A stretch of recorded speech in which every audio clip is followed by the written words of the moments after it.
I go live and the dog starts barking. That's what happens, right? Yep. So we got dogs barking. We got who knows what's going on. But here we are, microphones on, and we'll talk about life, right? Oh, I wish you. Why? Dog has not barked for 45 minutes. For probably an hour that I've been up here. The dog has. Well, actually, forget the hour. I've been here up here all day. The dog hasn't barked one time until I go live. So let me go to YouTube really quick. All right, looking at notifications. All right. Hang on, doing a search for Theology Central. All right. So let me go to YouTube really quick. All right, I'm going to turn off live chat. All right. If you're listening from Texas, thank you. The numbers for Texas went up. Oh, someone else is broadcasting. Hey, Old Paths Baptist Church is broadcasting. What are they talking about today? Oh, he's upset about something. He's not in anybody's soul. The Holy Ghost seals you into the day of redemption. Muhammad was a devil-possessed, pagan-possessed. Okay. He's upset about Muhammad. He's upset about something dealing with Islam. All right. So that's what he's upset about. How about me? What am I talking about? The Holy Ghost seals you into the day of redemption. That's me listening to him. So you've got, he's been on for 2 hours and 2 minutes. Wow. See, sometimes I get, now he breaks his up. You know, I don't know. I'm always looking for how to broadcast, And I see, I mean, there are, we've talked about it before, that the church continues to say, well, people don't have long attention spans. They can't do this. They can't do this. But if you look into trending on YouTube and some podcasts, they go 2 hours, 3 hours, 4 hours, 5 hours. These huge, long episodes. So clearly people can listen to long things. I always get panicky when I get to that hour mark or that hour and 15-minute mark. I always start, oh, it's gone too long. Now, to be fair, some of those other broadcasters, I think, break it up, especially Old Paths Baptist Church. He'll just go to random. Now, he just pulls up anything on YouTube and plays it, music. And the only problem is all of that's copyright violations all day long. Like he plays music. He just plays entire music. Unless you've been given the copyright permission to do that, it's sometimes that I don't understand it. So I can't do that unless I try to gather all kinds of content that I had that was available that I could play. So, because if you do one of those long episodes, I think you need to break it up. But there's also something about having 5 things you want to do. But see, I'm not good at that, right? Because if I have 5 things, like let's say I had the stack of papers, right? I had a stack of papers here. These are the 5 things I want to talk about.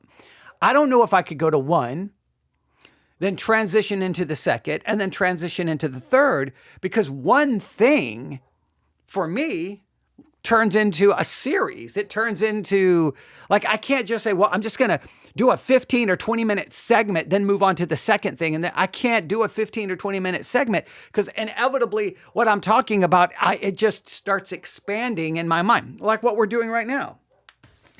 It should have been able to be a 30-minute episode.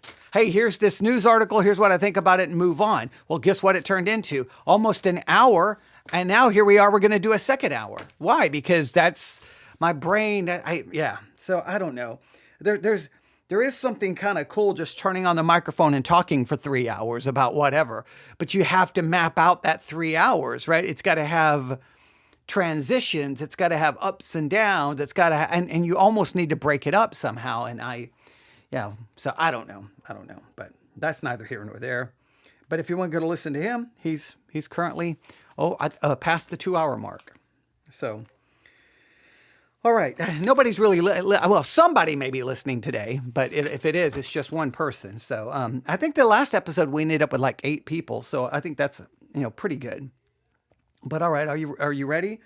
I'm going to go right here. Oh no, what do I need?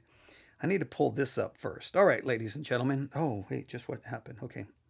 Don't change the page. All right, ladies and gentlemen, without any further delay, we go live, and it is hot here in West Texas, ladies and gentlemen. Tomorrow, it's supposed to be almost 90 degrees. Today, it's 83, 84, 85. What is going on? Okay. Now, I love it. I do love it. I would prefer the warmth than the cold. The only thing that I don't love is when it's 175 degrees here in the studio. Okay, so it's 175 degrees here in the studio, but I'm going to suffer for your benefit. Ladies and gentlemen, we go live in 5, 4, 3, 2, and 1. Looking at our world from a theological perspective, this is the Theology Central Podcast, making theology central. Good afternoon, everyone. It is Friday, December the 26th, 2025. It is currently 4:01 p.m. Central Time, and I'm coming to you live from the Theology Central studio located right here in Abilene, Texas. Now, if you're listening to me live right now, if you'll open up your phone, your tablet, your computer, whatever you have access to that will get you on the internet, and if you'll go to drudgereport.com, drudgereport.com, we could have a long discussion about the Drudge Report and its history and how influential it has been. But I check the Drudge Report out numerous times a day just to see all the different things he's linking up, because it just links you to different news sites. And I just see what he is covering, right? And so right now there's about this peace summit that's going on. Trump. Okay, we could get into all of that. That's kind of the main story he's following. But if you'll look right under where it says Drudge Report in all black, if you'll look right under it to the left, if you're looking at the screen, it says Drudge Report in all black. Right after there's a picture, then there's like 3 headlines. One of them is in red. Underneath that, it says Drudge Report, all black. Right to the left, you'll see the following headlines. You ready? The Great Unchurching of America. Nation undergoing fastest religious shift in modern history. And number 3, how decline in church going led to rise in deaths of despair. Whoa. Okay. It's the day after Christmas, and wow. Now, what fascinated me about this is, number 1, earlier today, turned on this microphone and we started talking about the Great Unchurching. And then the next thing you know, it's on the Drudge Report. The second thing is nation undergoing fastest religious shift in modern history. We mentioned that, but that's significant, right? If America is going through the fastest religious shift in modern history, I think every church, every pastor, every pastoral staff, everyone should be getting together talking about this. How do we understand this? How do we interpret this? What are we going to do? Every Christian broadcaster should be talking about it. And I'm assuming at some point maybe they will. I mean, I don't know. There's a lot what happens between now, December the 26th, and like January 2nd, 3rd, or 4th, is there's a podcast kind of go on break. They do kind of a best of. They're not producing a lot of new content. So this gives me an opportunity to kind of really step in and talk about this a lot before everyone else catches up to it. All right. And then if we see a lot of other people talking about this, then we can respond to it. But then so that's the first thing. It's just that it ends up on the Drudge Report, and that's pretty significant right there. That's a lot of people are going to see it. But if it's the fastest religious shift in modern history, that should get everyone to stop. A second thing that caught my attention is that I did not see this earlier, but it says how decline in church going led to rise in deaths of despair. I'm going to open this. I don't think it's the same. No, it's a completely different news article. This one was published December the 19th, 2025, but it was updated today. All right. And it says how a decline in church going led to a rise in deaths of despair. Now, I'm going to save that. Part of me just wants to jump into it right now, but that's not the goal of this episode. But it is something else to add to this overall, what is happening. There's this great religious shift occurring And obviously, the unchurching of America is how many Americans are no longer going to church or dropping out of church for different reasons. And so we talked about that in the last episode. But what I told you I was going to do in the last episode is I was going to take all of this information and data about the Great Unchurching, this dramatic religious shift happening in modern history. And I was going to try to take all of that information and make predictions about 2026. So that is what we're going to do. All right. That because I think it's of great significance, and I think we have to talk about it. All right. So I guess there was a lot more I was going to say, but that's the best way I can set it up. I had a whole different way of introducing it, but there you go. Right when I got ready to go live, I saw all of that on the Drudge Report, and I'm like, you know what? I'm just going to open up the episode by telling everyone to go look at it for themselves. So there's 3 links there. 2 of them I think are to the same article, and the third one is to a different article, but they're all giving you this, hey, we're undergoing one of the most dramatic religious shifts in modern history. Wake up. We got to pay attention. Let's talk about it. Now, when we talk about it, I don't want to go to panic. I don't want to go to hyperbole. I don't want to go to sensationalism. But I don't want to go to denial, ignore it, shrug my shoulders and say, it's no big deal. It's just statistics and they're probably not right. I don't want to go that direction either. I want to be somewhere in the middle. Take it serious, respond to it, but try to be level-headed and accurate and fair with all of it. And so I'm going to try to make predictions. These are not prophecies. This is just me trying to make predictions of where I think 2026 is going. And I'm making these predictions on December the 26th, 2025. So will this play out? I don't know. It's not even a matter of, okay, so let me state it this way. It's easy sometimes, and a lot of podcasters are good at this, and because it is a very smart podcasting and broadcasting trick, right? If you can kind of be pretty certain about 3 or 4 things that's going to happen in 2026 or the year coming, right? Whatever, it doesn't matter what year it is. But let's just say for 2026, you can look, like, here's 3 or 4 pretty solid predictions. My chances of being right about these things are about 80%, 90%.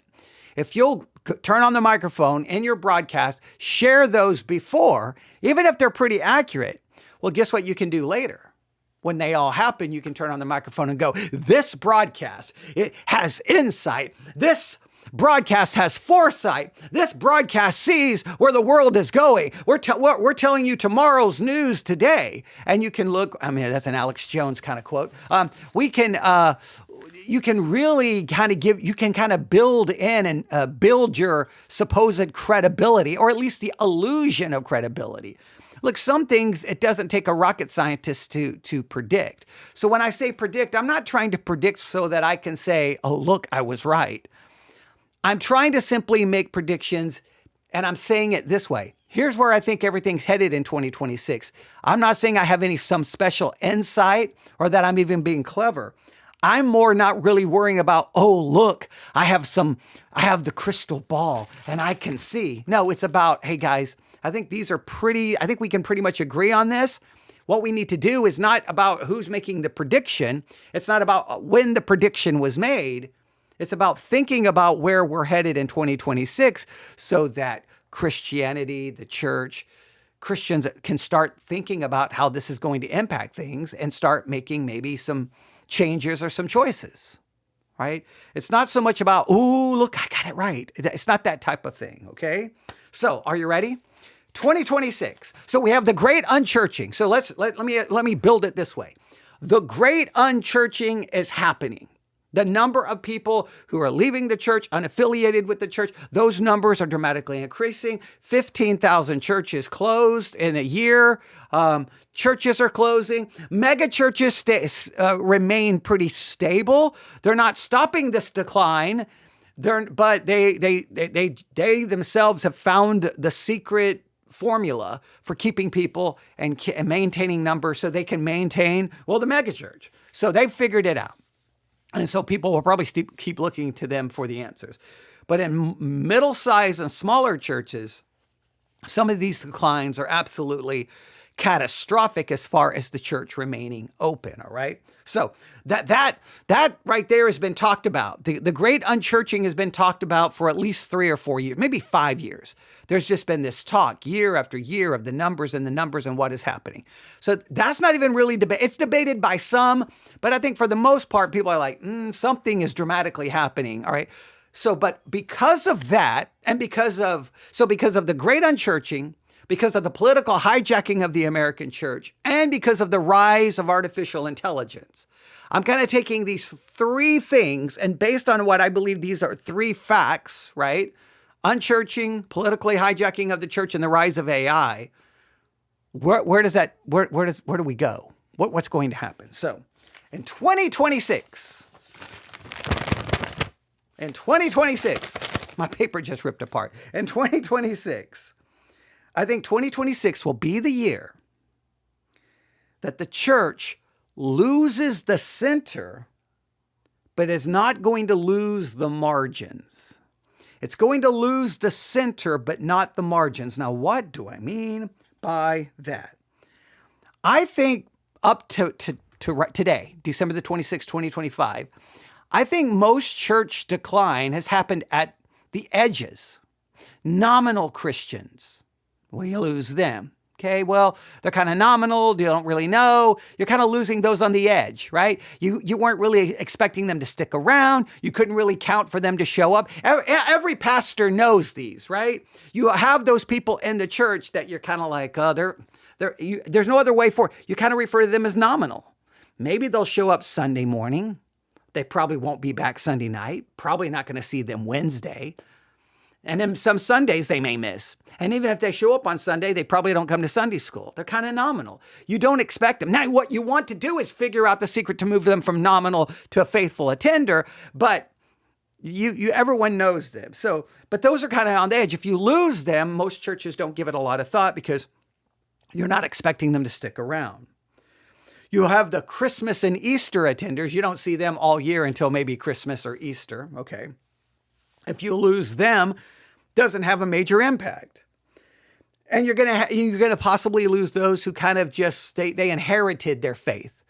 They're just there because they kind of grew up in church. They're kind of there because it's just a part of their culture, part of their tradition. You don't really know what to make of them. Those are kind of on the edge, right? They're the margins. They're on the margins. And a lot of times if those are lost, it doesn't have an overall impact on the church for a couple of reasons. One, they already miss most services, so you can't count on them being there anyway. In many cases, they don't volunteer, they don't help, they don't really do anything. And in many cases, they give nothing. So in most cases, the churches kind of say, well, you don't see that. It doesn't feel like the end of the world. It doesn't have a major impact. It can be discouraging and depressing, right? But because you want them to move, showing up more. But these are the ones on the margin. But I think something's going to happen in 2026 because I think we've reached a tipping point. I think we're going to accelerate a deeper kind of shift that is occurring. I think the decline will start showing up among what you label, and I put it in air quotes, your committed congregation. Those you think are more committed, those are they're on the center, not on the margin. I think you're going to see them start declining, their attendance. Maybe they're going to completely drop out. I think we're going to start seeing, in other words, you're going to start seeing the decline where you feel it, where you see it, where it's noticeable.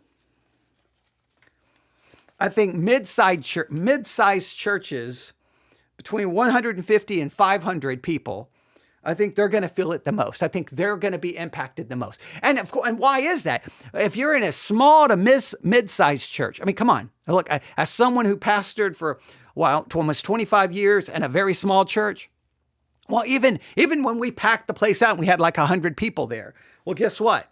If people are missing a service, you feel it, you see it. It stands out. And the smaller the church is, the more impactful it is. you have, 10 solid families, 15 solid families. You can survive for a long time as a church, especially if the pastor's not taking pay or whatever the case may be.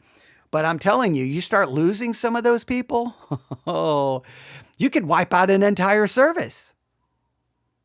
You can knock out it. You can lose Sunday school. You can lose Wednesday nights. When the church is small, one group of people just not coming, it can be impactful. So I think small and those middle-sized churches are going to feel it the most. And forget 150 to 500. If you're going with mid-size, I'm saying smaller. The smaller ones are going to feel it even more. I think small town churches, country churches, I think they're going to continue to just collapse quietly. They're just going to disappear, and no one's going to really care. All right, I think we're going to see more and more of that. I think we are. All right. And I think this matters because I think for a long time, the church has kind of said, if we can just hold the line, the faithful are going to remain. And I think that assumption is going to begin to fail. Hey, as long the faithful are going to be here, we may not be able to get these others to keep going, but we can keep the faithful. I think that assumption is going to fall apart in 2026. Now, maybe I'm wrong. I don't know. But the steady decline, this major shift I don't see it just getting better all of a sudden. I know the church will say revival. The church has been saying revival since I was a little kid, over and over and over. And in any supposed big breakout revival, after about 15 minutes of investigating, you find out it's all hype and show and it doesn't last. And whatever the case is, I'm very skeptical of all the claims of revival is here. Maybe in a specific situation, and where numbers show up. Just remember, if all of a sudden numbers dramatically increase by, say, let's just throw a number out there, by 10,000, you have to ask what's causing the increase. What is it the increase about? What is it to? Well, if it's to a politicized, hijacked Christianity, then that's not Christianity growing. You're saving a church that's politically compromised. Then that's a whole different story. But I think the center is going to collapse. And I think it's going to be the end of a lot more churches in 2026. I think a second thing that's going to happen. So while you're losing people on the margins, you're already losing people on the margins. In 2026, you're going to start losing people in the center. Many churches will collapse, fall apart, close their doors. And I think this is going to become an impact. The second thing I think is going to happen in 2026 is I think political Christianity is going to become more explicit and even more fragile. I think political Christianity is going to crank up the volume in 2026. And I think it's going to become more fragile than it's ever been. Don't expect the church in 2026 to turn down the political rhetoric and the political nonsense. It's going to get worse. I think here's what's going to happen. Churches that have already aligned politically are going to double down, triple down. They're not going to back off. They're not. I think sermons are going to become less coded and they're going to become more politically direct, more politically explicit. And I think silence on political issues is going to be seen as some kind of betrayal, compromise. You're woke, you're liberal. Lines are going to be drawn. But I think here's the paradox. The louder political Christianity becomes, and it's going to get loud, I think the smaller Christianity is going to become. Younger Christians, not all, but many, are going to disengage rather than try to fight it. And I think in many of those younger Christians don't have the theological mindset to fight the politicizing of the church. They're not going to fight the politicizing. Here's what happens. When the church becomes political, the fights become political, right? Instead of the fights being theological, they become political. So you either have to get on board with the politics or you end up there trying to fight the politics. The point is you shouldn't be fighting it. You shouldn't be having to push back because it shouldn't be there. Okay, but you can't get this garbage out of the American church. And then you know what's going to happen as the church doubles down on politics, guess what? The non-Christians, the unaffiliated, those who are not affiliated with any religion are going to just simply write off the church entirely because they're going to say, it's just a political thing. I don't care. I don't want any part of it. The church will have spiritual, let me state it this way. The church may see political wins. They may see political victories. They may be able to get the politicians to do this, and then they're going to get the 10 commandments in the classroom, and then they're going to make, I don't know, everyone say a prayer to Donald Trump. I don't know what they're going to do. They may see all kinds of political victories, but let me make it very clear. Those political victories will be at the expense of spiritual growth. When the church begins to win political battles, it loses spiritually.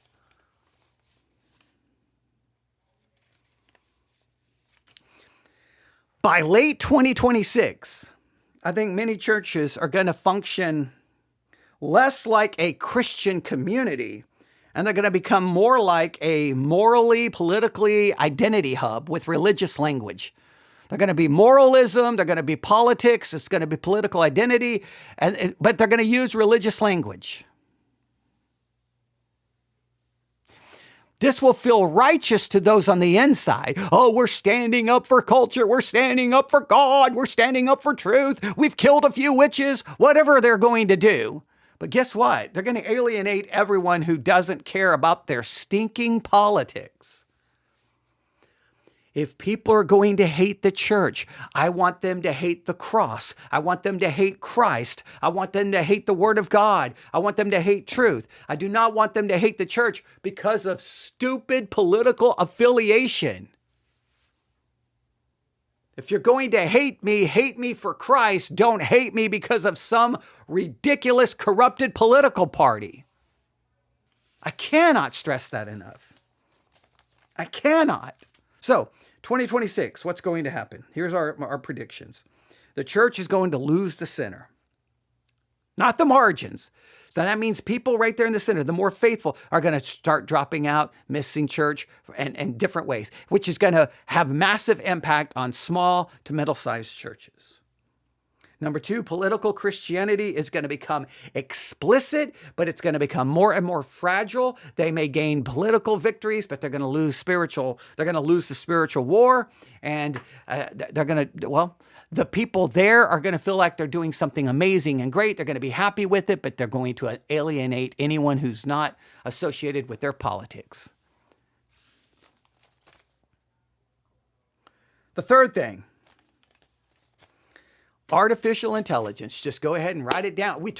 Artificial intelligence was a theme of 2025 right here on this podcast. We've talked about it over and over and over and over. It became a part of everything we did. Artificial intelligence in 2026 is going to replace the church's functional role faster than its theological role. AI is going to replace the church's functional role faster than its theological role. I think personally, and I may want to rephrase even how I stated that. I put it this way: AI is going to start replacing the church. I'm not even going to qualify it. It's just AI is going to start replacing the church. All right. Okay. It's not going to replace salvation. It may not replace the sacraments or the ordinances. It's not going to replace the gospel, and I'm using sacrament and ordinances because they're separate things depending on your sacramental, if you're from a sacramental theological system or an ordinance theological system. AI is not going to replace that, but it's going to replace what people use the church for. AI is going to function as a pastoral counselor. Do I go to the pastor for counsel? Why? I can be up at 3 a.m. alone, struggling, and I can open up AI and say, hey, I'm struggling right now. What do I do? And it can serve as a pastoral counselor. It can give me counsel from a psychological perspective. It can give me counsel from a theological perspective. It can give me counsel from a pastoral standpoint. I can even frame the type of counsel it gives me. AI is going to function as the number one Bible interpreter and explainer and commentary. I don't need to go to church to get the pastor to explain the text. I can have the text explained before I get to church, just sitting in the back seat, sitting in the passenger seat using AI. Hey, What's the pastor preaching on this coming Sunday? I think we're in Exodus chapter 4. Okay. Just start typing on your phone to AI. By the time you get in the parking lot, okay, well, I know everything there is to know about Exodus chapter 4. I'm good to go. AI gave me an observational outline and gave me an exegetical study of Exodus chapter 4 from our front door to the front door of the church. Why am I going to go in there and listen to him? Most likely, whatever he says, I'm going to check it with AI, and AI is going to tell him that it's wrong. I mean, how many sermons have we given to AI in 2025? And AI is like, this is factually an error. That's not what the Greek word says. No, that's not what the Hebrew. That's wrong. No, Augustine did not say that. No, Athanasius did not say that. No, C.S. Lewis did not say that. How many false quotes, wrong history, misrepresenting Greek and Hebrew? I mean, it got tiring seeing how many times pastors say things from the pulpit that is just not true. AI can replace that. AI can generate sermons faster than pastors can preach them.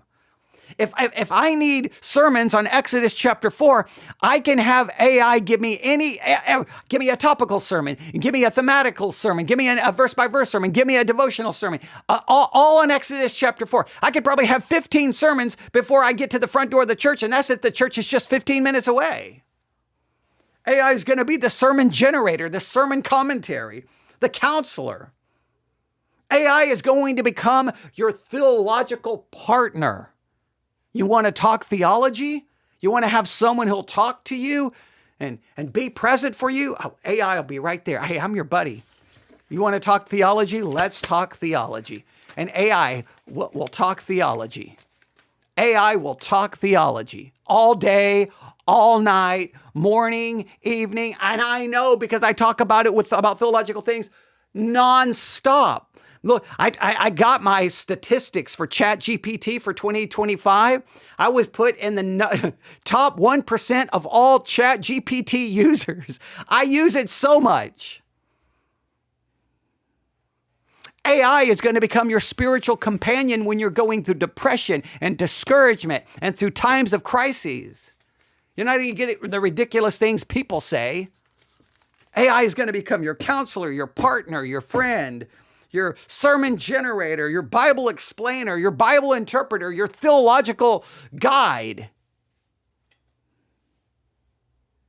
And guess what? AI does all of this on demand, without judgment, without power dynamics, without institutional baggage. AI is not bound to the institution, not bound to a theological team.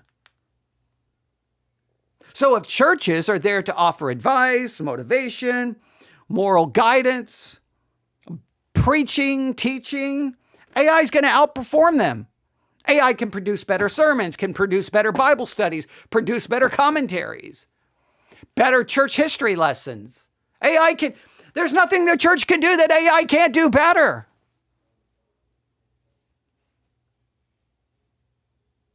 So the church is going to have to answer this question in 2026. What do we offer that can't be automated? And you know what it's going to turn into? Church is just going to become a social club. Now, that's great for people who need the social interaction, need some friends, hold some hands, sing Kumbaya, have a Coke and a smile, eat some donuts, drink some coffee together. It's going to be great for that.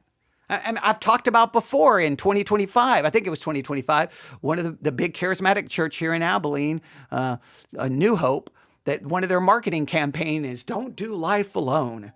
Don't do life alone. Don't do life alone. I was repeating myself there because I was trying to turn off my daughter's call that was coming in. But don't do life alone. Well, that's your marketing campaign is you go to church so that you don't have to do life alone? Well, wait a minute. I thought we said that Jesus will never leave you or forsake you. Well, do I have Jesus? Well, Jesus is not enough. I got to have people too. Okay, we can get into that whole discussion. The church is going to become that. Now, once the church becomes a social club, then does it not become even more irrelevant? More optional? So AI is not going away in 2026. I'm sorry. It's going to get better. It's going to get faster. It's going to get more accurate, more logical. It's only going to improve. Can you imagine Think about where AI is at the end of 2025. Where is it going to be by the end of 2026? Go ahead and put in your predictions now. All right? Put in your bets now. Where is AI going to be by the end of 2026? I mean, come on.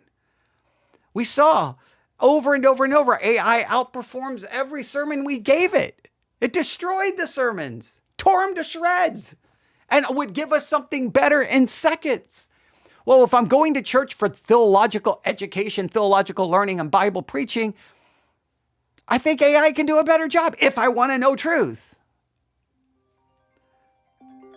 See? So there's no way to get around it. All right? That's just the way it's going to happen. All right? I do apologize. My daughter keeps calling, but not much I can do currently. All right? So if the church is primarily offering these things, then the church is going to be offering that which can be automated. All right? And I'm going to do something. I'm going to say, hang on. I'm going to respond to my daughter here. I am currently, oh my goodness, I am currently broadcasting. Okay. All right. Now, all right.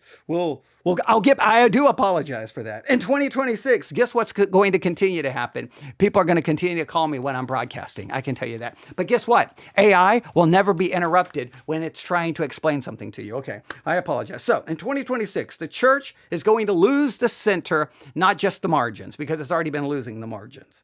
All right. Number two, political Christianity is going to become more explicit, more loud, more direct and louder, but it's going to become more fragile.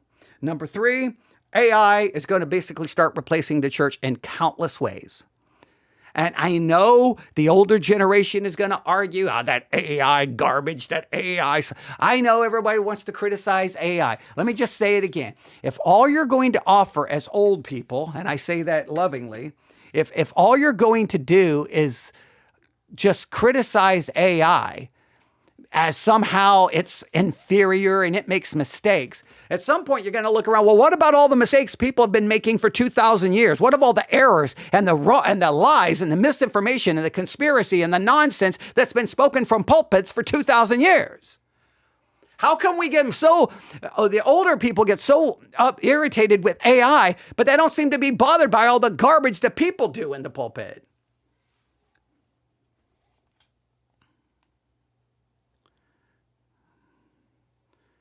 So, I guess number four, Christianity is going to split between, I think,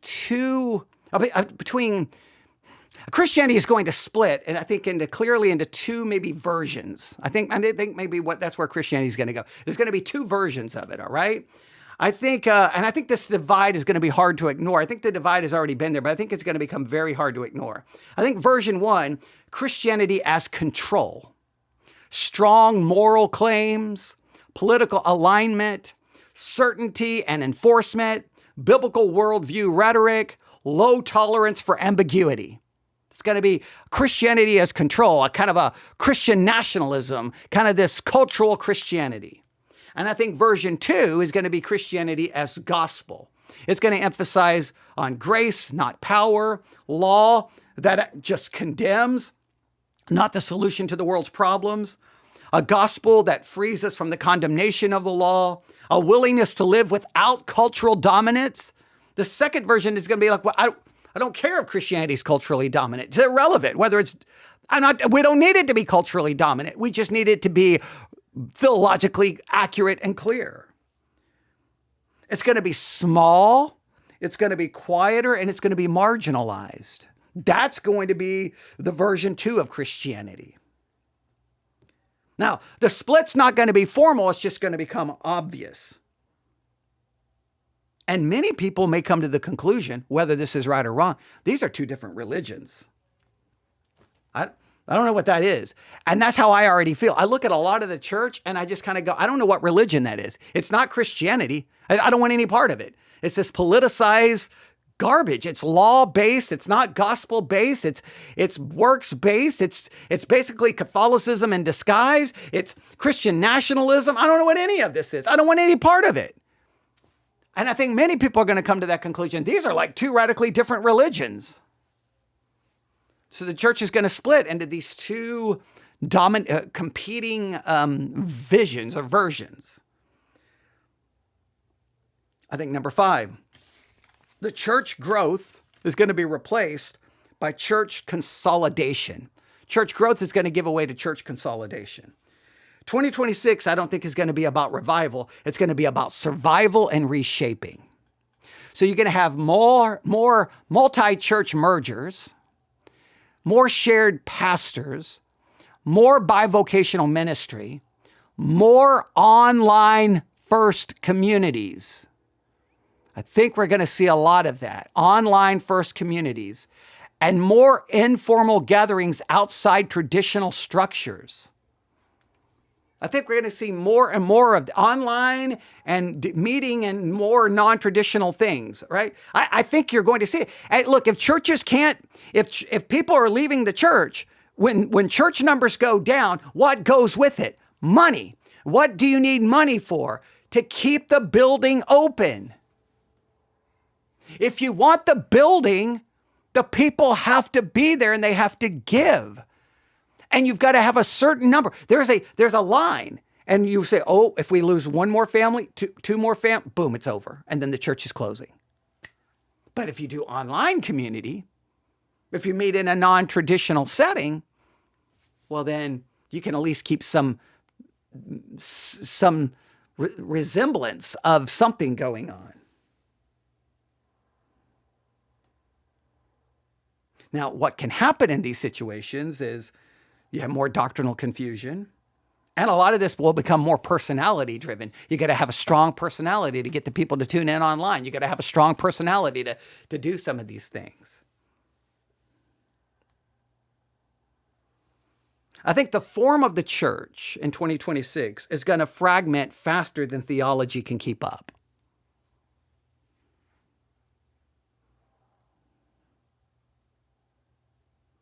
I think a sixth thing that's going to happen in 2026 is that moral language, moralism, moral language is going to intensify while grace language is going to fade away and become almost something of the past. The church, I think, is going to become deeply moralistic in 2026. Public shaming, outrage cycles, we're upset about this. Purity test. Are you a Republican? If you're a Democrat, you can't even be a Christian. And that's basically where MacArthur ended up before the end of his life, basically saying if you vote a Democrat, you can't be a Christian. It's going to be a political purity test, a social purity test, an ideological purity test, not theological, but cultural, political. And I think much of Christianity is going to mirror this politicized, cultural war, moralistic language. It's going to be law without gospel, and it's going to dominate Christianity. So it's going to exhaust a lot of people. It's going to produce nothing but shame. I think anyone's conscience who's even remotely sensitive is going to be driven away. And I think it's going to create this very brittle, antagonistic kind of faith. And Christianity will continue to try to promote and promise a transformation that it cannot deliver. And reality will continue to contradict it. I think in 2026, the seventh thing that's going to happen is that I think honest Christians are going to feel homeless. I think serious Christians are going to feel unwelcomed in politicized churches. They're going to be uncomfortable with the shallow spirituality. They're going to be exhausted by this performative law-based system. And they're going to be unable to ask any honest, true questions. So they're not going to become atheists. They're just going to become disconnected, private, spiritually quiet, theologically serious, but institutionally distant. And I think that group is going to grow in significant numbers. And I think those are going to be the people looking for podcasts, YouTube channels. They're going to be looking for something because they're going to be sick of the institutionalized church. And then number 8, I think there's an opportunity if the church is willing to lose. If Christianity is going to survive 2026 with any integrity, it's going to have to do so by doing the following. It's got to let go of the culture war. It's got to let the law, theologically speaking, be the law, theologically speaking, and not use it the way the church tries to use it. It's got to let the gospel actually be the gospel. And it's going to have to accept and be okay with numerical loss, not panic, not worry about it. They're just going to have to accept it.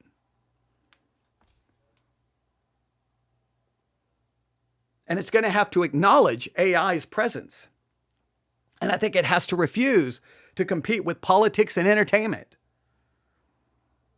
The church will either shrink into honesty or expand into irrelevancy.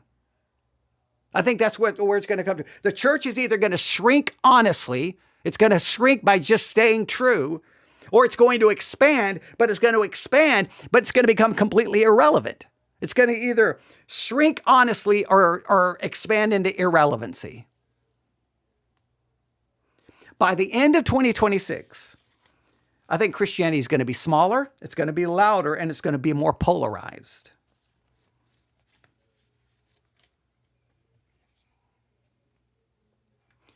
AI is going to expose how much church life has, I think AI will have exposed. By the end of 2026, I think AI will have exposed how much church life is just simply transactional. Political alignment will cost the church moral credibility. The gospel will survive, but mostly at the margins. Institutionalized Christianity will continue to decline, and authentic faith will become harder and harder to find, but it's going to become clearer and clearer. And the defining question isn't, is Christianity true? It's going to be, is Christianity anything more than a tool for power, control, and comfort? What is it?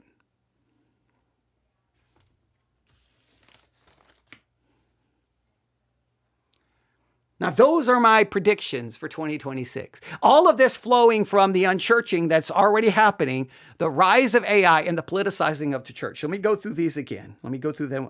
And so irritated that all those phone calls came in the middle of all of this. Man, I am so sorry for that. 2026 will be the year the church loses the center because it's already losing the margins. Political Christianity will become more explicit and more fragile. Number 3, AI will replace the church's functional role faster than its theological role. I kind of changed that. Just think AI is going to start replacing the church. End of story.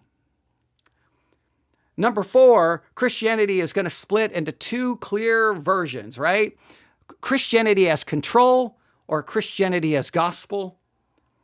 Church growth is going to be replaced by some kind of church consolidation. There's going to be new structures, new way of doing things. Moral language is going to intensify, while grace language is going to be wiped off the face of the earth. And the most honest Christians are going to feel completely and utterly homeless, which, man, I get that. And I think the opportunity is there if the church is willing to lose. But I don't think the church is going to be willing to lose. Why? You can't lose when you have to pay for a building. You can't lose when you need your paycheck. You got to keep winning, and winning is not about theological fidelity. It's not about biblical truth. It's about finding the crowd, building the crowd, so you got the money so that you can do your programs, because you need the programs to keep the people happy, and you got to keep doing, and you got to keep performing, but you'll keep making the money so you can keep the building, improve the building, build a building, and pay the staff. And everyone will be stinking happy with their nice little system, even though how irrelevant and useless and meaningless it all is. All shadow, no substance, sound and fury signifying absolutely nothing.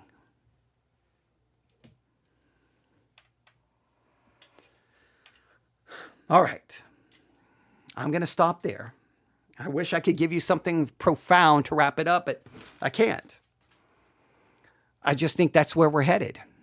Now we'll see, and we'll talk about those more. And hopefully next time I won't be interrupted 15 times. I want to delete this, but hey, it's already 44 minutes. There's nothing I can't go back and, you know what I'm saying? I could try to re-record all of this for 44 minutes, but then it would just be 44 minutes of doing something else that I've already done, just to try to remove that phone call after phone call after phone call.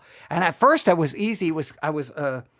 declining the call on this iPad, but then for some weird reason, it wasn't turning off the call from all the other iPads in the room. And so then the computer was ringing, everything was ringing, and the only thing I could do would have just stopped and got up and yeah. So I apologize. Oh, it makes me so mad. All right, let me go call someone back and find out what is happening, what tragedy is unfolding. And hopefully it's not a tragedy, but let me go find out. And we'll see what's going to unfold in 2026. And in many ways, it could be a tragedy for a good portion of the church. All right, thanks for listening. God bless.